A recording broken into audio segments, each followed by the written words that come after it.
Hi guys! So, today's video will be about some really freaking cool climbing techniques. One of which is actually the only usable method on probably the most notorious and famous 8A dyno in Fontainebleau.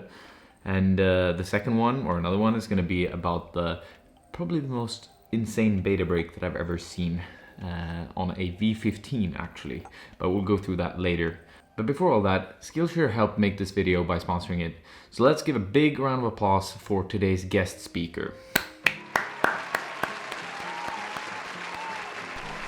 Thank you. You're far too kind.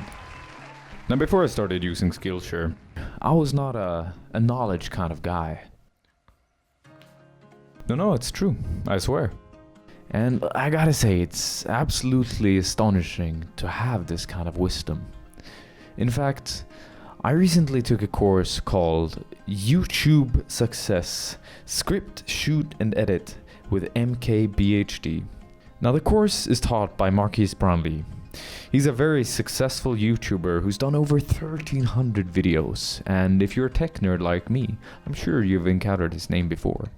In the course, you'll learn all kinds of tips and tricks on how to shoot your video, edit it, and just make it much better than it could be before.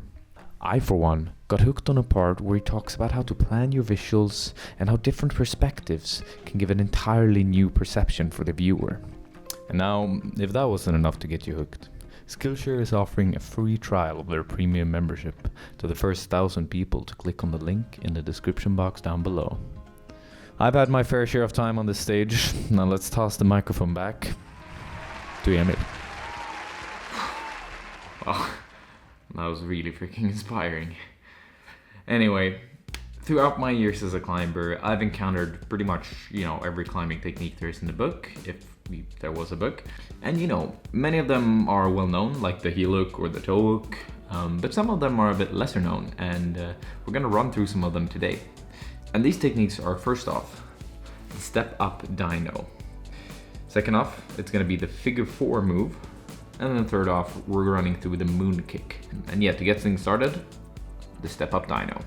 So this technique is used when it's literally impossible to jump from the first hold to the top hold. And so you need a sort of an intermediate platform to jump from. It's kind of like, in Super Mario, when you're running on the ground and everything's fine, and then you jump up on a platform, and then you jump up at that again.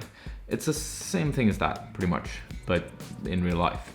The move is most notably found on the boulder Rainbow Rocket, an 8A dyno in Fontainebleau. And it's actually the only way you can get up on that boulder. You literally can't just jump straight through it. You have to do the Step Up Dyno. And I find that to be incredibly cool. And I guess that's where I first encountered the move. The trick to this step up move is to kind of synchronize your hands with your feet. And while you're simultaneously pulling with your arms, you have to land with your feet exactly where your arms are. And the big thing for me is when I'm doing the initial jump, I extend my arms as much as I can to create as big of a range of motion as possible. And this allows me to have a lot more time to play around with my feet and know where I'm going to land with them. So that's kind of the trick on how to coordinate the move.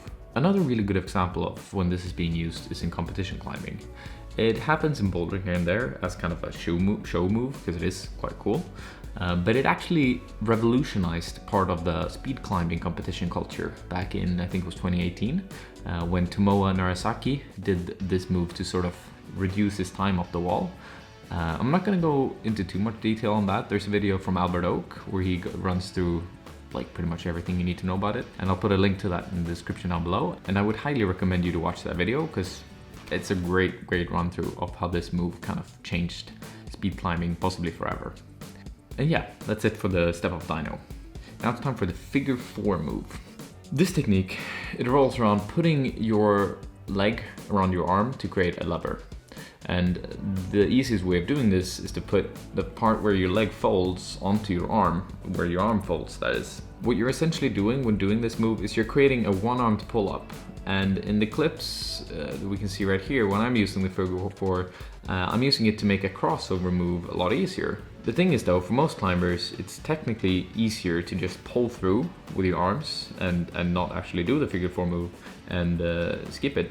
But it is physically harder. And that's often the case with a figure 4. It's usually a lot harder physically to like skip the figure four. But technically it's not something that we're used to, because it almost never happens in bouldering or sport climbing. Instead, it's a common technique used in ice climbing, because you have the hatchets, so you can just keep on doing the figure four moves. Like, you don't want to do 200 one-arm pull-ups when you're holding those ice thingies.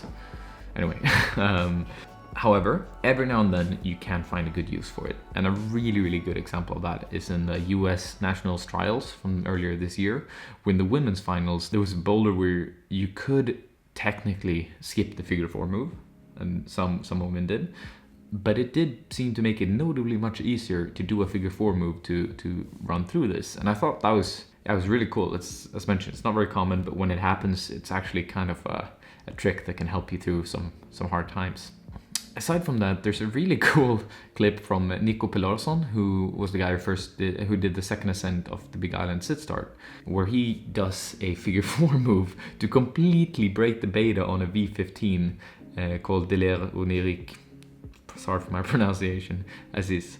And the thing is, I've stood underneath this boulder, just looked at it a couple of years back, and the fact that he could just even think of that beta is impressive enough.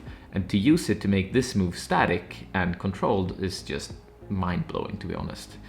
Most climbers who do this do a massive throw to the really crappy crimp. And with this figure four beta, he could just static it and make it look like nothing.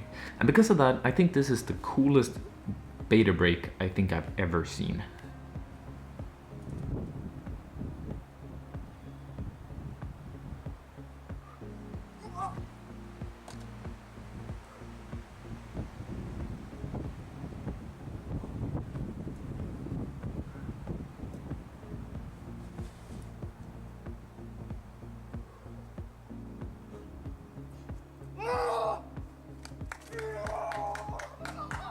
Yeah, I just wanted to bring that up. Sometimes the figure four is actually kind of crazy usable, and it's really dope when it is.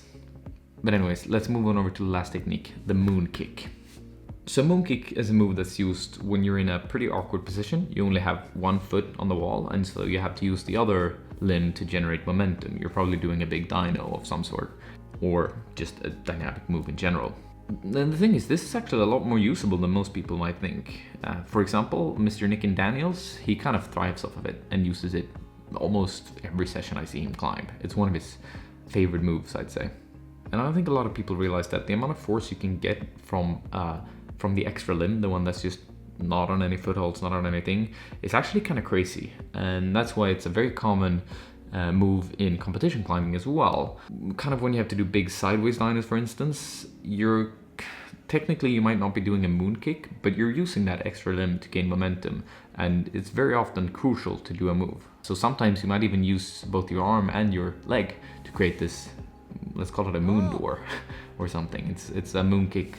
It's the same principle as with a moon kick. You're using your extra limbs to gain momentum. And in this clip where I'm climbing, it's the same principle. I'm using the extra limb to gain momentum to do this dyno as well. And without that extra momentum, it's probably not really possible to get enough velocity to do the move. But I guess, as mentioned, these aren't really moon kicks, they're more just the same principle. But here's an example of an outdoor boulder I did last summer where I'm using that extra limb, and it's pretty much crucial to use it in order to do the moves. Now, I generally feel as though us taller climbers don't really use the moon kick so often as shorter climbers do. But in the example that we're watching right now, you can kind of clearly see how the extra limb is doing most of the work, and the arms are just there to help generate, like to help show the leg where it's supposed to go. And it's kind of cool to have those boulders where literally every move is like a little moon kick. And yeah, I guess the thing with the moon kick is more so than to discuss the specific movement of it, because it is a cool move. But the big thing with it is using your extra limb to gain momentum. That's the trick to unlocking a lot of climbs out there. And yeah, that's why I wanted to include it in this video. So yeah, that's it for today's video. And if you enjoyed it, which I hope you did, then please give the video a like, maybe subscribe if you haven't already subscribed, and drop me a comment like which was your favorite technique, which was the coolest one to hear about. And yeah, let me know in the section down below. And I'll see you in the next one. Peace out, folks.